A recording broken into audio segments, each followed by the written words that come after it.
Can video games turn children violent? We didn't know before, but a new meta-analysis by the EPA reveals that we still don't actually know. So we're going to talk about some attempts to regulate violent video games instead. Today on episode 4 of Tiny Voices.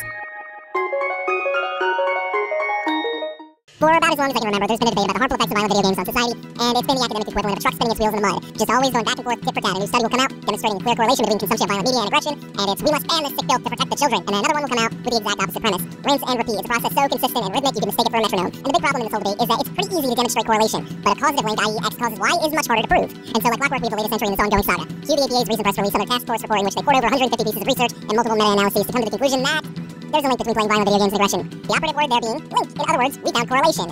Again, and hey, before you say I'm being dismissive because I love video games and I have an obvious bias here, which I do, that's not the reason I roll my eyes at that statement. I roll my eyes at that because it's not new and it doesn't further our understanding of this issue. It basically boils down all the research we've seen in recent years down to something we already knew. There's some vague, poorly defined connection. Maybe they do cause aggression, maybe they don't. We can't be totally certain, but we do know there's a correlation there. And again, tit for tat, 228 scholars rallied around an open letter written to the EPA criticizing their task force and their analyses. So it's right back to square one on that front.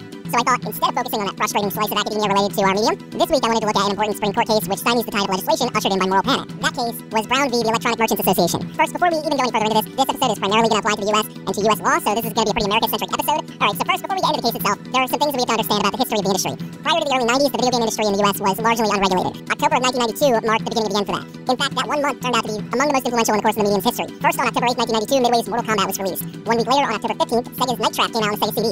Both games cultivated a legacy of controversy for their graphic and gory content. At the time, they were some of the most violent games on the market, and if we're being honest, they weren't terribly remarkable aside from their extreme subject matter. Street Fighter 2 predates Mortal Kombat by a year and was by far the more technical fighter, and Night Trap was kind of a mediocre FMV slasher game. So why were the back-to-back releases of these two games so important? Well, because that's the kind of stuff that kids of the 90s loved. Dark, gritty, edgy. Mortal Kombat was something that kids of that era hadn't seen before, and again, it was transgressive in how gory it was. If you were a kid back then, it was cool. There was nothing else out there like it. And that's exactly what Senator Joe Lieberman's chief of staff's son thought. To quote a BBC piece on this subject, Bill Anderson, a former chief of staff to Senator Joe Lieberman, was asked by his son to buy Mortal Kombat. When Anderson saw the game, he showed it to Lieberman, who was appalled by it. End quote. Lieberman set out on a moral crusade to warn the public that their children were being exposed to the corrupting influence of violent video games, and it was happening right under their noses. And people listened. Parents listened. The United States Senate listened. By 1993, the threat of government regulation loomed over the video game industry, and the Senate gave the industry an ultimatum. Regulate yourselves, or we'll do it for you. Fearing an unprecedented backlash in the form of a strict regulatory body run by the federal government, several major players in the video game industry banded together to create a self-regulatory board known as the Electronic Software Rating Board, the ESRB. The ESRB is responsible for playing through newly released video games and assessing their content based on criteria such as depictions of sex, drug use, and violence. The ESRB uses these criteria to rate games on a scale denoting which age groups a given video game might be appropriate for. Early childhood, kids to adults, which was later renamed to everyone in 1998, teen, mature, and adults only.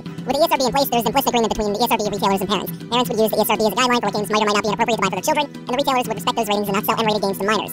None of that, especially that last part, can be mandated by federal or state law. It's more or less just a de facto convention, and not one that is strictly legally enforced. The only reason that it works in theory is because although GameStop has no legal obligation not to sell Mortal Kombat to timid 8-year-old, the ESRB was formed by a collective of publishers and major players in the industry, and they could throw their weight around if need be, because the looming threat of a federal regulatory body would have been the greater of two evils. So it's to their own benefit to self-police.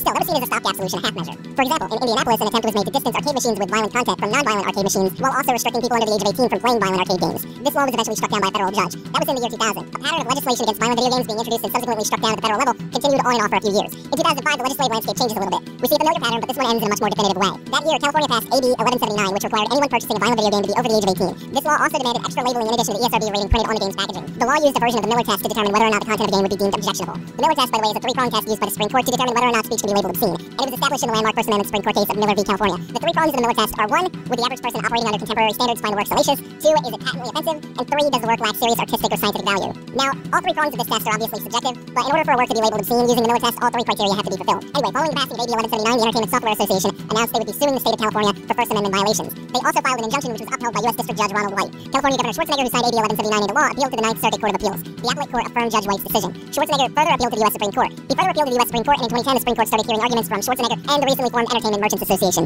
A year later, in 2011, the Supreme Court voted 7-2 in favor of the Entertainment Merchants Association, affirming the decision of the lower courts and striking down the California law in question. Antonin Scalia delivered the majority opinion, stating, quote, California correctly acknowledges that video games qualify for First Amendment protection. The free speech clause exists principally to protect discourse on public matters, but we've long recognized that it's difficult to distinguish politics from entertainment and dangerous to try. He added that moral judgments concerning art are up to the discretion of the individual and that the government has no business making those types of moral judgments. Brown v. Electronic Merchants Association established a very important precedent that's crucial to the game industry today. This pattern of banning games on the basis of simple moral outrage and trying to legislate their corrupting influence, quote unquote, is unconstitutional, as established by this case. This won't and this hasn't stopped alarmist fearmongers like Jack Thompson from peddling their rhetoric about how violent games need to be banned, but at the very least, this precedent secures the protected speech status of games as a medium.